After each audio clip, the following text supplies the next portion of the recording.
What's going on, guys? It's John here from Montreal Hockey to give you a video about the Montreal Canadiens. We're going to talk about some trade rumors, talk about some roster update, just a signing that they have made. So the Canadiens obviously just missed the playoffs. I want to talk a little bit about what they could do in the offseason as well. So the Montreal Canadiens have agreed to terms with Otto Leskinen on a 2-year entry-level contract. The undrafted defenseman has spent the last several years playing in Finland's Liga, but did attend development camp with the Canadiens in 2018. So Leskinen is 22 years old, coming from Finland. He's a guy that might be able to crack the lineup coming into 2019-2020. Just looking at his stats, he had 31 points in 57 games, more than he had scored in his previous 141 contests at the highest level in Finland. Obviously, the Canadiens, they've gotten a lot better defensively in the last year. I mean, Petrie had a great year. Weber being healthy again.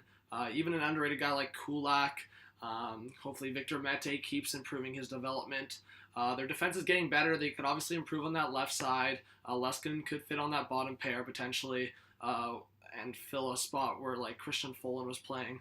On the offensive side of things, I think the Montreal Canadiens are always looking on their offensive side of things. A guy that I've been seeing their name out there is a guy like Nikolai Ehlers with the Winnipeg Jets.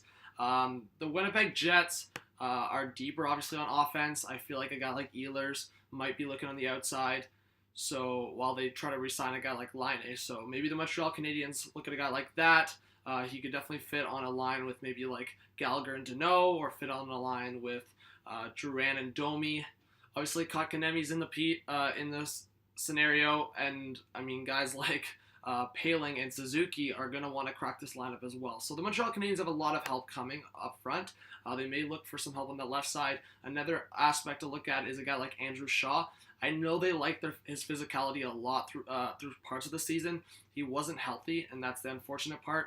His cap isn't horrible, just under $4 million, so that's another aspect to look at. But for a guy like Andrew Shaw, if he was to fit into the lineup, maybe like on a third line role, I did see like a mock lineup where Shaw was actually on the wing of a line with Suzuki and Paling. So that was kind of interesting. Also, another update: the Montreal Canadiens will also have to look up for a new backup goalie. Antti Niemi is going to leave the team. He's going to Jokerit. He reportedly signed a deal with them, so he is going to be leaving the team at 35 years of age. They're going to have to look for a backup. They do have Charlie Lindgren, who has some NHL experience. They could just look within and bring him up. I would say some opportunities for free agents would be guys like Cam Talbot, Brian Elliott, Curtis McElhinney, Anders Nielsen, Keith Kincaid, and Michael Hutchinson.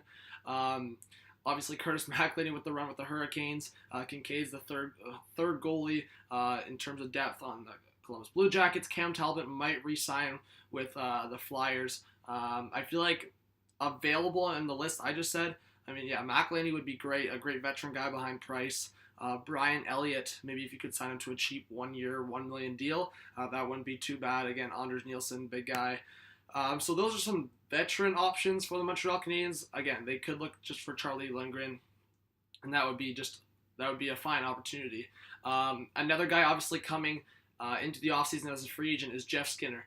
I think the Montreal Canadiens, for them, their three biggest needs will obviously, again, they're gonna have to evaluate where they feel the backup goalie situation is at.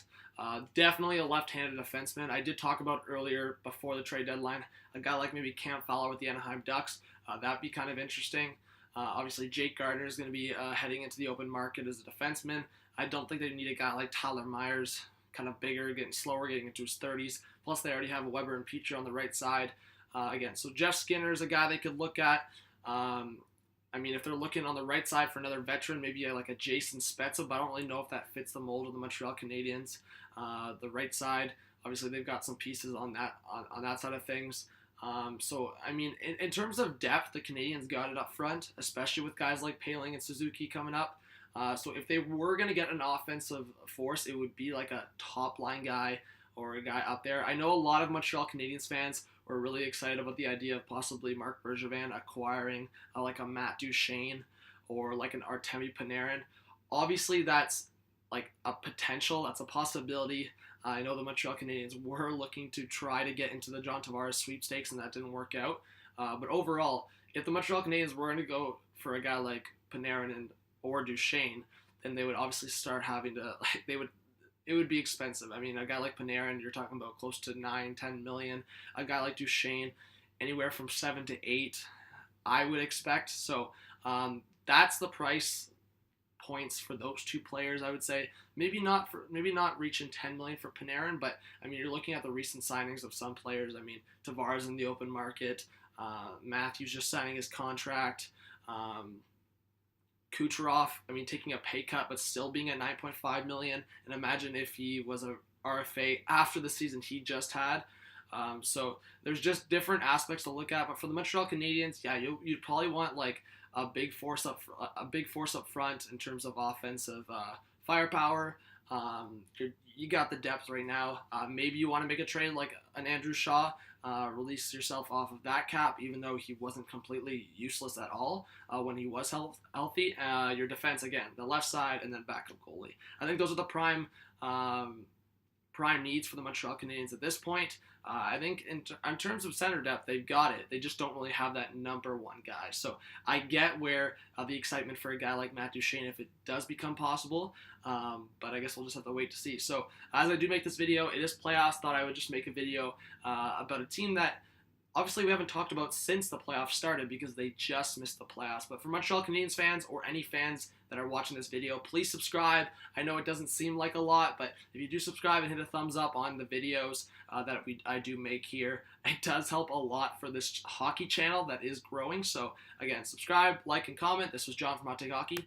Have a good one. Peace out.